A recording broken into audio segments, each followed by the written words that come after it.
poglobljeno ukvarjate s kulturo in z nami, z našim ministrstvom, ste verjetno lahko še junija ugotavljali, da smo bili zelo zaskrbljeni nad sredstvi, nad izgubo praktično sredstev, ko gre za nepovratna evropska sredstva.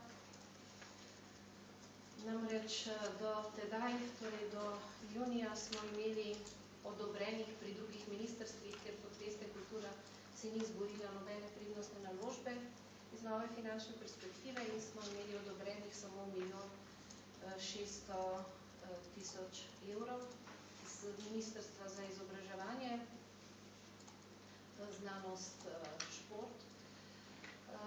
In vsekakor bi to pomenilo, da nekako se ni izrabilo te nove finančne perspektive do leta 2020 tudi za področje kulture. Torej mi sami smo pripravili že zato, ker smo vedeli, da smo brez prednostne osi, smo pripravili kar precej projektov zaradi tega, ker smo vedeli, da si moramo sredstva izboriti na drugih ministrstvih. No in dejansko smo garali bolj kot katerokoli drugo ministrstvo, ki je dobilo sredstva že takoj na samem začetku oziroma prednostne osi.